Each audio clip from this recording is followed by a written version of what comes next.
AI 플러스 로봇. 그 AI 안에서도 개인적으로는 소프트웨어 보고 싶습니다. 마이크로소프트가 며칠 전에 애플로 세계 시총 1위 차지했잖아요. 맞습니다. 앞으로 이런 구도는 계속 이어질까요? 네, 이게 굳어질 것 같습니다.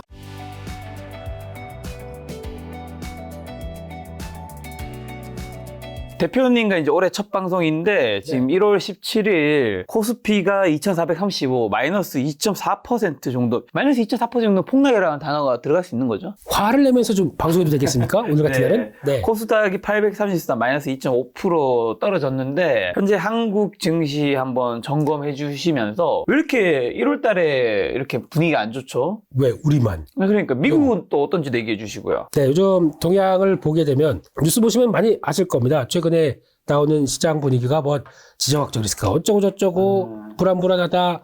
뭐 또 금리 인하를 작년에는 기대감 막 높였다가 최근에 연준 의사들 위원들 나오시면서 하는 얘기는 너무 앞서갔어. 이렇게 하다 보니까 뭐 그런 거 다 좋다 생각한다고 하더라도 그럼 그들도 떨어져야죠. 지정학적 리스크가 저희만 있습니까? 그들도 다 있어야 되겠죠. 그러니까요. 뭐 금리나 기대감 사라졌다. 그들도 빠져야죠. 근데 동향을 보게 되면 첫째 미국은 여전히 고점에서 계속 돌파해 마라 이러고 있고, 예, 그리고 또 일본은 33년 만에 최고치를 찍고 있습니다. 네. 이런 상황에서 대만도 그렇게 빠진 거 없어요. 고점에서 왔다 갔다 하고 있고. 네. 그런데 왜 죄송합니다. 아유, 예. 왜 한국만? 네, 이렇게 나오는지. 거기서 이제 뭐 여러 가지 요인들이 있다고 하더라도 이제 첫 번째로는 뭐 매크로 불안이죠. 뭐 이제 환율이 한 1320원이면 된 줄 알았더니 그 위를 탁 틉니다. 그러니까 환율 원래 1200, 뭐 7, 80원대 있었는데 네, 거기까지. 갑작스럽게 훅 올라왔어요. 네. 그게 왜 한국의 원화만 네. 얘기를 못 하는데 그쪽은 약간 또 중국의 위안화랑도 연관이 되겠죠. 요즘 중국 분위기가 안 좋다 보니까 그랑 연동돼서 나오는 그런 흐름들 쪽에서 오늘 또 녹화일자 기준으로 네. 오늘 홍콩 H지수는 1월 17일. 네, 폭락했습니다. 장중에 한 2.8%까지 보고 온 것 같은데 이런 식으로 또 하락하다 보니까 이거 뭐야? 그러면서 괜히 세상에서 안 좋은 건 다 갖다 반영하는 이 더티한 한국 증시. 이게 지금의 현상인 거죠. 네. 근데 거기다가 자세히 보게 되면 수급적인 불안감이 제일 큽니다. 네. 첫 번째는 환율이 그런데 외국인들이 뭐 움직이겠습니까? 네, 외국인들은 작년에는 선물 매수 쫙 하면서 프로그램 매수와 함께 끌고 오다가 배당 끝났다. 그러니까 바로 버려요. 올해 시작하고 프로그램 매수로 들어왔던 거 선물 매도를 하니까 프로그램 매도가 나옵니다. 쭉 나오다가 한 2,500선 근처 가서는 이제 더 이상 아니 급하게 들어왔던 기관 중심의 프로그램 매수는 다 나갔거든요. 근데 여기서는 아예 환율이 자극하다 보니까 선물 매도 강하게 치면서 그들이 종목을 바스켓으로 다 던지기 시작하더라고요. 그게 나오다 보니까 2,500에서 내려오는 게 더 빠르고 강하게 나오는 이런 현상들. 그러니까 이게 수급 불안이 이제 첫 번째일 것 같고, 뭐 어떤 매크로 지표를 다 떠나서, 그리고 거기다가 더 중요한 거는 이렇게 힘들 때 좀 더 힘들게 하는 친구가 하나 있습니다. 김 작가님은 더 많이 내실 거고 저도 내고 있는 국민연금. 국민연금. 네, 올해 들어서 8천억을 팔았습니다. 네. 네, 그러니까 원래 국민연금 운용 계획을 보게 되면 장기적으로 2030년까지 갔을 때 한 국내 주식 비중 15%. 줄여야 된다. 네. 거 있잖아요. 예, 20%대에서 쭉 내려오고 해외 주식 비중은 쫙 늘려서 30%까지 가겠다. 이 계획입니다. 그러니까 한국 쪽은 계속 줄여가는 거예요. 그 과정 쪽에서 이렇게 나오다 보니까 거기도 보통 이제 배당 받고 1월에서 3월까지는 정리하는 측면들이 높고 거기서 자금 회수에다가 다시 운용사들한테 자금 주고 하는 이런 과정들이 있거든요. 근데 올해는 좀 빨리 되는 느낌이 있네요. 그러다 보니까 거기서 나왔던 것들로 영향을 끼치고 그러니까 지금 수급이 제대로 되는 게 없습니다. 그러다 보니까 한 번에 이렇게 강하게 들어온 거고 그러니까 결국은 작년에 올렸던 거 한 11월 달부터 쭉 올려서 우리 좀 미국 시장하고 가자 하고 같이 갔던 부분들이 원점입니다. 네. 제가 외국인이랑 기관은 좀 투자 동에 팔고 있다는 거죠. 외국인과 기관은 그렇죠. 매도 그러니까 1월 초반에는 기관 중심으로 현물은 팔았고 또 외국인들은 그때 관망하다가 네. 지금 환율이 자극받다 보니까 2,500선 밑에서는 외국인들이 현물을 팔고 있습니다. 네. 네. 자, 그러면 올해 상반기 한국의 미국 주식 시장 전망은 좀 어떻게 보세요? 제가 작년에 나와서 네. 거의 그 얘기를 한번 드렸었거든요. 저는 네. 방향성은 왔다 갔다 할 것 같고 갈짓자로 왔다 갔다 기대감 실망감 그러면서 말씀드린 게 변동성이었습니다. 네. 변동성이 극심할 한 해로 말씀을 드렸는데 똑같습니다. 상반기도 아마 급하게 밀리게 되면은 그게 또 단기 매물 받고 또 올라오는 건 있을 겁니다. 근데 그게 과정들이 이 진폭이 크다 보니까 나중에 상반기 끝나게 되면 자리는 한 요 정도쯤 되는데 그 왔다 갔다 했던 게 너무 크다 보니까 저희가 정신을 못 차리는 거예요. 이거 잘못하게 되면 변동성의 장세를 왜 기억을 하셔야 되냐면 이거 어떻게 보면은 이런 거 변동성 출렁임을 잘 타게 되면 시장은 시작이 2,600으로 시작했는데 상반기 말이 2,600으로 끝났다. 돈을 많이 버시는 경우가 있어요. 밑에 샀다가 팔았다가 샀다 팔았다가. 근데 저희가 보통 그거는 좀 이렇게 주식 치시는 분들이고 저희들은 어떻게 하냐면 와 이거 무슨 북한하고 전쟁 난데 우와 팝니다. 빠지면 손절합니다. 근데 어느 순간 다시 쭉 올라옵니다. 그러면 올라올 때 또 못 사요. 그리고 보고 있다가 진짜 맞아 그런데 또 다시 이렇게 쭉 오게 되면 고점에서 덜컥 잡고 그럼 또 거기서 또 빠지고 역으로 타는 경우가 더 많죠. 그러니까 지금은 우리 그런 걸 잘 이용하셔야 될 것 같아요. 심리가 극단적으로 안 좋아졌을 때 이거는 그렇다고 해서 저희가 지정학적 리스크가 저희가 뭐 직접적으로 당할 것도 없고 그렇게 되면 극단으로 갔었을 때는 오히려 비중을 늘리고 또 지나가 나서 다 아유 이제 좀 살았네 쫙 올라갈 때 보면 다 주식 이제는 됐다 사자 이런 얘기 봐서 딱 올라갈 때는 그때부터 줄여가고 그래서 일정 범위 내 쪽에서 저희가 챙길 건 챙겨가야 되는 게 변동성 장세의 핵심이라고 생각합니다. 방향성에 대해서는 뭐 상저하고 상고하죠 이거 참 모르겠고요. 지금 아무리 상저하고라고 하더라도 이거 대응 못하면 안 됩니다. 변동성 큰 데는 더 어떻게 보면 대응이 안 됩니다. 그러니까 그걸 전략을 잘 짜가시는 게 숙제가 있다라고 생각이 듭니다. 다음 달에 있을 MSCI 한국 지수 정기 변경이 있잖아요. 네. 예상 수혜 종목이랑 편출 종목 같은 거 좀 어떻게 될까요, 지금? 아직 확정이 된 건 없고. 그렇죠. 예상이죠. 그렇죠. 유동 비율에 따라서 이게 바뀔 텐데 이게 네. 거의 2월 달에 확정되고 나서 그다음에 어떤 변화가 나냐면 그 종목들을 안고 그다음에 플레이가 나옵니다. 네. 근데 그때 나왔던 종목이 지금 얘기되는 게 뭐 한진칼은 외국인들이 공격적인 매수가 들어오면서 한때는 그랬어요. 대한항공 쪽을 직접적으로 누가 외국인들 쪽에서 사고 싶어하는 이런 뉘앙스 아니겠느냐 한쪽으로 모습이 나오는데 그건 가봐야 될 것 같고요. 네. 많이 올랐습니다. 그러다 보니까 충분히 들어갈 수 있겠다라고 보고 있고 또 문제의 그 종목이죠. 에코프로 머티. 예, 이것도 지금 시장에서 보는 거는 상장하고 네. 쭉 올라오다 보니까 거기서 코스피 200 들어오고 패시브 자금 들어오죠. 요즘에도 올랐나요, 더? 오늘도 오른 걸로 알고 있습니다. 아, 진짜요? 네, 계속 신고가 영역입니다. 아직까지는요. 네. 그리고 또 요게 이제 그겁니다. 혹시 그런 단어 들어보셨습니까? 이 장에서도 나쁘지 않네요. 네. 2023년도에 그 코스피 코스닥 합쳐서 가장 많이 오른 종목이 뭔지 아십니까? 1100%가 오른 12월까지 강했던 4D라고 있습니다. 포스코 DX 1100% 올랐을 겁니다. 네. 그러니까 뒤에서 은근 슬그머니 웃었던 쪽은 이런 쪽이죠. 어마어마하네요. 네.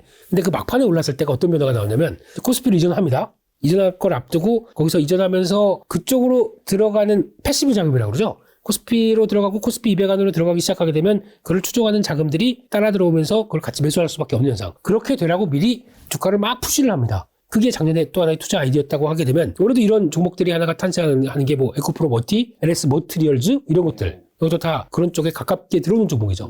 또 하나가 이제 알테오젠까지도 또 신규 편입될 걸로 보여지고 있는데 이런 쪽에서 이제 투자 아이디어를 삼는다라고 하게 되면 제가 얘기하는 패락귀 뭐예요? 이제 사전에도 있습니다. 네. 뭐냐면은 패시브가 나은 괴물. 아. 예, 이거를 그렇게 발음 잘해야 됩니다, 이거. 네. 네. 침도 좀 흘릴 수가 있어요. 여기서 패시브가 어떤 걸 말하는 거죠? 아까 말씀드렸듯이 신규 상장했는데 주가를 그냥 쫙 끌어버려요. 그러면 시총이 막 1조에 상장했는데 이게 갑자기 5조가 됐습니다. 이 유동성이 들어온다는 거잖아요. 그렇죠, 그렇죠. 유동성 들어오고 그다음에 코스피 200에 편입되게 되면 코스피 200을 추정하는 자금들이 뭐가 하나가 쑥 들어온다. 그러면 어쩔 수 없이 같이 살 수밖에 없지 않습니까? 주가 상승이 어쨌든 긍정적인 신호라는 거네요. 그런 것들은. 어떻게 보면 이게 패시브가 만든 거, 패시브 자금들이 움직이면서 만드는 거죠. 거기까지 집어넣기가 힘든 거지.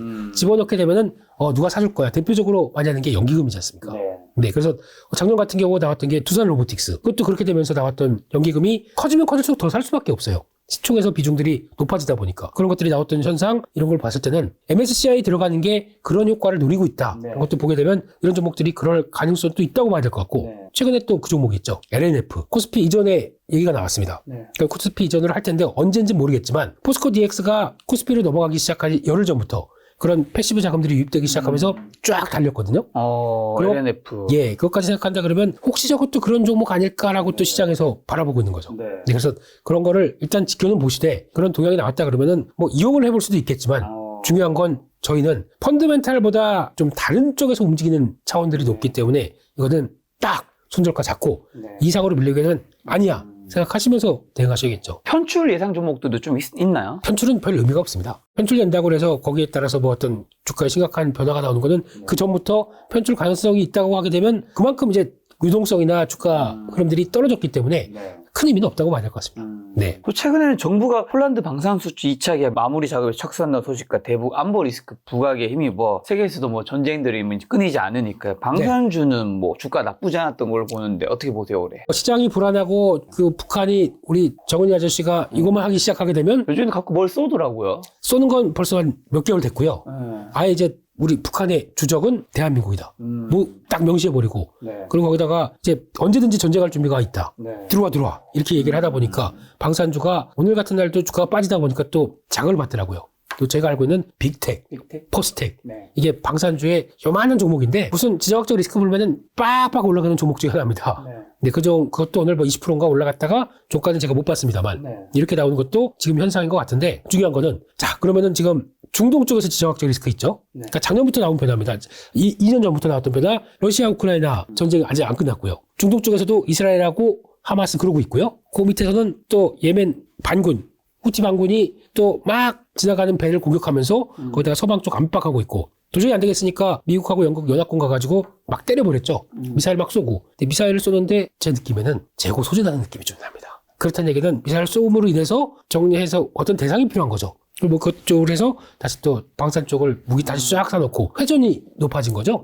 이런 느낌도 나는데 중요한 거는 이런 식으로 됐었을 때 또 대만과 양안, 대만과 중국 사이 이쪽도 또 이번에 1월 초에 또 대만 총통 선거 가지고 우리가 왜 그렇게 긴장하면서 봐야 됩니까? 그것도 이제 이렇고 북한까지 이러고 있으니까 국지전이 나올 가능성이 여러 가지 많다 보니까 시장에서 불안감들이 나오면서 이어지는 변화라고 봐야 될 것 같은데 그럼 딱 그것만 볼게요. 우리 김 작가님께서는 그래도 인사이트 넘치는 우리 김 작가님께서는 넘치지 않지만 아유 저 이거 해안을 보여주십시오. 북한이 저러고 있는 것도 이번에 도발할까요? 도발이요? 예, 북한이 이런 식으로 무슨 한국에 대해서 주적으로 만들고 그러면서 또 어떤 공격적인 군사적인 대응을 할까요? 계속 뭐 조금씩은 하지 않을까요? 아 그런 식으로 그러니까 뭐 정말 전쟁을 하겠다는 게 아니라 네. 계속 이제 자극을 해야지 어쨌든 뭔가 국제 정세에서 자기들의 위치를 찾기 위해서라도. 오 역시 네네. 맞습니다. 그러려고 하는 것 같아요. 네. 그러니까 자꾸 이쪽도 불씨가 있다. 나 좀 주목해줘라고 해야 계속 자기된 존재를 통해서 자꾸 어떤 얻을 수 있는 거 더 얻어가겠죠. 다르게 보여줄 수 있는 존재감이 없잖아요. 맞습니다. 그래서 그것 때문에 김정일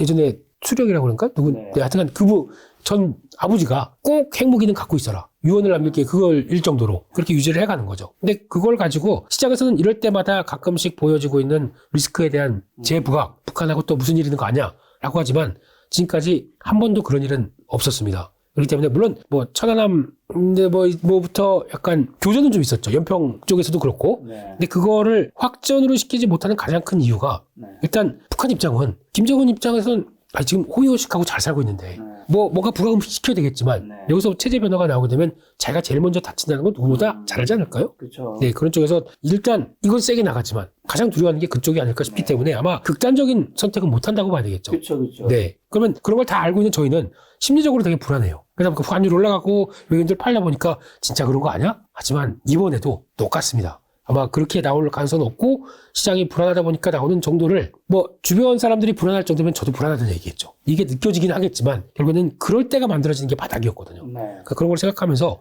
너무 방산 쪽은 그래도 이런 국지적으로 여러 가지 지정학적 리스크가 생긴다 그러면 하나 정도는 가져가는 것도 보험 성격 쪽으로 나쁘지 않을 것 같습니다. 근데 그 중에 하나가 한화그룹 쪽에서 한화 에어로스페이스, 한화 시스템 저라면 LIG 넥슨도 봐야 될 것 같은데 이런 종목들 저점대에서 잘 한번 노려보셨다가 한번 편입시키는 것도 괜찮지 않을까 싶습니다. 그럼 올해는 좀 이런 상황에서는 어떤 주식들을 좀 사야 될까요? 올해 유망 섹터 어디 쪽 보시나요?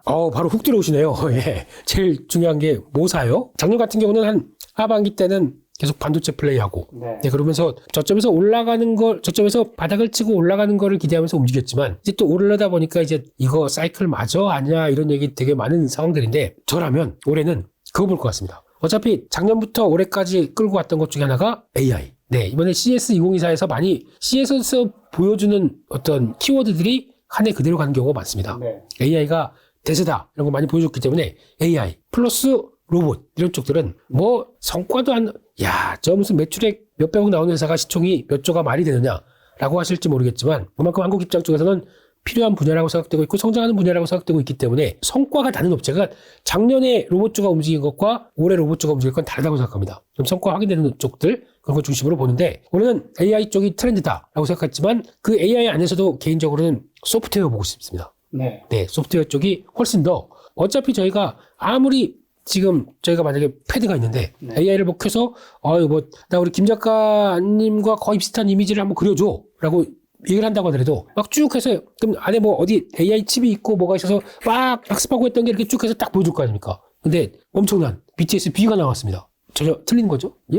네. 근데 이게 나오기 시작하게 되면 그러니까 결국에는 저희가 보는 거는 소프트웨어를 통해서 보는 거죠. 그럼 소프트웨어가 그만큼 경쟁력이 있다. 사람들이 많이 쓴다 그러면 AI를 학습하고 추론해서 결론을 내리는 쪽은 소프트웨어입니다. 일을 하는 직접적인 건요. 그러면 이게 제가 보통 킬러 앱이라고 그러죠. 사람들이 많이 쓰고 또 와 이거 정말 꼭 있어야 돼 라고 하는 앱이 나오기 시작하게 되면 그거는 솔직히 개발 비용들이 그렇게 많이 안 들었다고 하더라도 나오는 실적은 훨씬 더 클 수가 있겠죠. 투입 대비 비용 대비 효과가 더 크다. 그러면 소프트웨어가 가장 최고라고 생각 들고 있기 때문에 이런 측면 쪽에서 체크하는 게 더 맞겠다라고 바라보고 있습니다. 올해 AI 소프트웨어를 굉장히 첫 번째로 좋게 보시는 건데 네. 그럼 소프트웨어라면 좀 더 구체적으로 어떤 쪽을 소프트웨어라고 하면 한국보다 미국 주식에서 봐야 되는 건가요? 솔직히 네. 그랬으면 좋겠습니다. 네. 미국 쪽이 훨씬 더 할 만한 게 더 많은 것 같고 대응할 게 더 좋을 것 같고 네. 그러니까 차라리 이제 미국 쪽 같은 경우도 소프트웨어 관련된 쪽들 좀 어느 정도 목에 차는 모습들이 나오다 보니까 지금은 이제 또 그런 거 있죠.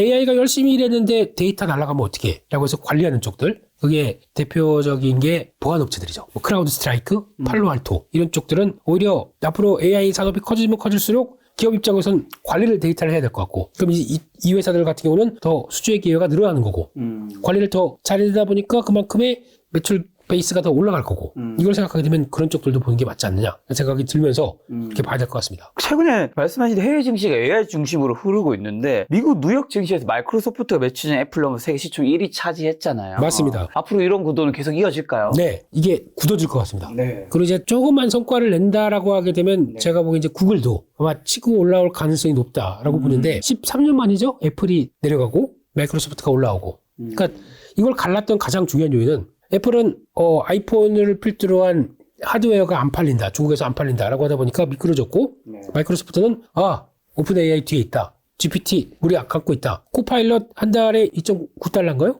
이거 내기 시작하게 되면 이거 가지고는 쓸 수 있다. 라고 하는 챗 GPT 프로인가? 예, 이거 나오기 시작하면서 이게 지금 시장에서는 하나의 또 무기가 된 거죠. 저 요즘 쓰고 있는데 네. 되게 좋더라고요. 예전 거보다 많이 발달했어요. 네. 제가 지금 하나 이미지 뜰 건데 제가 김 작가를 주제로 뭐 시를 한 편 써달라 했거든요. 이야 기가 막히게 쓰더라고요. 그거 요즘 그러니까 되게 예전에는 딴소리 하는 경향들이 좀 있었어요. 요즘 근데 훨씬 더 정확해진 것 같아요. 터보 쪽. 네. 챗 GPT 터보. 네. 이거 쓰기 시작하게 되면은 거기서 나오는 내용들이 좀 구체화시키잖아요. 그러면 이제는 근거까지 얘기를 하더라고요. 보니까 이게 파란색으로 돼 있어서 뭔가 이렇게 봤더니 출처까지 나오더라고요. 그런 거 보니까 생각보다 많이 발전해 가는구나. 근데 이게 챗 GPT가 저희한테 온 지 이제 1년입니다. 근데 이렇게 막 발달해 가고 있는데 그걸 가지고 수익화시키고 벌써 수익화가 된 거 아닙니까? 그러면 마이크로소프트의 위상은 많이 컸다고 봐야 되겠죠. 그러면 이렇게 되고 있고 그러면 마이크로소프트가 그 정도까지 갔을 때 우리 뭐 했어? 야 가자! 라고 또 다그치게 되면 구글도 바드가 가만히 있을까요? 이런 것들. 애플도 원래는 AI를 좀 뒤늦게 박차를 가했다고 하더라고요. 근데 AI가 들어와서 이걸 뭘 보여줄지는 이제 아이폰 16 가게 되면 거기서 온 디바이스 AI가 세계가 펼칠 거 아닙니까? 그렇죠. 당장은 이제 삼성이 갤럭시 S24로 뭔가를 보여주기 시작하겠지만 애플도 우리 거를 보여주겠다 하게 되면 그것도 하나의 또 다른 변화가 나오기 시작하면서 또 시장의 대세가 되겠죠. 그런 걸 보게 되면 그때는 또 뒤늦게 어떤 변화가 올지 모르겠지만 지금은 일단 선봉을 잡았다. 마이크로소프트겠죠. 또 잘 보시게 되면 아마존과 4위, 5위도 아마존과 엔비디아도 차이가 그렇게 많이 안 납니다. 이것도 아마존은 아직까지 지금 저희가 알고 있는 어떤 유통 쪽의 변화보다는 엔비디아가 AI 칩을 우리 거 아니면 너희들 누구 거 쓸래? 라고 하면서 나오기 시작하는 영역이 확대가 되다 보니까 엔비디아도 AI 쪽이죠. AI 하드웨어 쪽이죠. 이게 올라오기 시작한다. 그러니까 즉 AI의 트렌드가 나오기 시작하면서 미국의 시가총액 순위를 변하기 시작한다. 이건 큰 사건이지 않습니까? 그러니까 제가 아까 말씀드렸듯이 왜 AI를 올해 키워드로 보고 종목들을 찾아가야 되는지 이게 여기서 나온다고 봐야 되겠죠. 네. 말씀하신 그 미국 빅테크들 애플, 구글, MS, 메타, 아마존, 엔비디아, 테슬라 이 7개 종목 중에서 좀 좋게 보시는 건요 올해는? 올라갔으니까 좋게 볼 수도 있겠지만 아마 작년에 제 영상 보셨으면 기억하실 겁니다. 엔비디아는 약간 위축될 때 사자. 올해 4월달 되게 되면 TSMC의 패키징 끝나기 때문에 그때 정체될 때 사자라고 했는데 조금 모아하다가 갑자기 그냥 확 올라가 버렸어요. 그러니까 $500 좀 넘었죠. 500 지금 40 넘어서 560까지 가 있다 그럴 겁니다. 그런 식으로 뭐 $500 넘을 때가 저기 갈 듯 말 듯 하다가 $400 넘은 지 얼마 안 된 것 같은데. 그건 예전 일이고요. 네, 그렇게 바뀌어 있더라고요. 네, 그렇게 되는데 엔비디아는 여전히 실적 나올 때마다 레벨업을 할 수 있는 쪽으로 보는데 이거랑 똑같이 보게 되면 AMD는 변동성이 좀 클 겁니다. 근데 그게 얼만큼 엔비디아 영역을 따라가 주느냐에 따라서 마켓쉐어죠. MS가 바뀌느냐에 따라서 AMD가 같이 움직여 줄 겁니다. 그러니까 약간 트레이딩 개념으로 스윙하기에는 AMD가 더 좋습니다. 엔비디아 보면서 요즘은 엔비디아가 올라가게 되면 AMD가 빠지고 예전은 그랬습니다. 근데 요즘엔 같이 움직이더라고요. 근데 움직이는데 탄력은 AMD가 더 좋아지더라고요. 근데 여기서 중요한 거는 엔비디아의 시장 점유율을 뺏어와야 됩니다. 네. 야금야금 먹어 보여주는 게 보여줘야 주가가 탄력받을 겁니다. 네. 그게 안 가게 되면은 AMD는 일단 하락할 수가 있기 때문에 그런 거 보여주는 증거 보이면서 움직이는 게 더 맞다고 봐야 될 것 같고요. 또 하나 두 번째로는 제가 좋게 보는 건 퀄컴. 퀄컴은 우리나라에서 온디바이스 AI 관련주들을 막 찾으면서 가장 먼저 얘기 나왔던 게 제주 반도체 이런 것들 나오기 시작하면서 이게 하는 게 MCP라고 그래서 멀티칩 패키징에 대해서 원래 하고 있었던 쪽인데 그거 온디바이스 AI로 가게 되면 수혜받는 거 아니야? 라고 하면서 네. 그렇게 2, 3천 원대 있던 주가가 2만 원까지 거의 텐배가 나왔죠 이젠. 이런 식으로 가는 쪽으로 나오는데 제가 보기엔 진정한 온디바이스 AI의 수혜는 퀄컴입니다. 이게 만약에 핸드폰도 그렇고 네. 거기다 이제 만약에 좀 더 IT기가 온디바이스로 확장될 때마다 거기 들어가는 두뇌 역할하는 AP는 좀 더 확장될 수밖에 없겠죠. 아마 거기다가 또 스마트폰 판매 대수가 역성장이 끝나고 올해는 늘어날 걸로 봅니다. 작년에 마이너스 7%대에서 올해 한 7% 정도로. 그러면 역성장 끝나는 거죠. 그러면 당연히 스마트폰 잘 팔리게 되면 AP도 더 늘어날 거 아닙니까? 그런 쪽에서 퀄컴도 보는 게 맞겠다라고 생각이 들고 있습니다. 지난 11일 기준 국내 투자자들이 보유한 엔비디아 주식 평가액이 47억 달러, 테슬라가 123억 달러, 애플 48억 달러 이어 3위에 해당되는데 앞으로도 괜찮을까요? 개인들이 많이 가지고 있는 주식들이 원래 또 나중에 보면 또 안 좋은 경우들이 있고 하잖아요. 그렇죠. 근데 제가 알기로는 이게 많이 파셨던데요? 500달러 이상에서 이게 좀 많이 주는 걸로 알고 있습니다. 맞아요. 네, 그리고 테슬라는 이제 막 정체를 받다 보니까 많이 사시더라고요. 오히려 좀 모아가는 쪽이고 애플은 그냥 꾸준한 것 같습니다. 좋으나 안 좋으나 사시는 것 같은데 애플은 혹시 아까 말씀드렸듯이 여름쯤에 WWDC라고 애플의 개발자 회의가 열립니다. 여기서 AI에 대해서 어떤 모습을 보여주는지 이걸 좀 한번 체크를 하셨으면 좋겠고요. 그게 확인되면서 애플도 AI 쪽을 충분히 활용하는 회사야 나오게 되면 바뀔 수가 있습니다. 그거 한번 보셨으면 좋겠고 게다가 워렌 버핏 선생님께서 가장 또 많이 들고 있는 종목 중에 하나가 애플이거든요.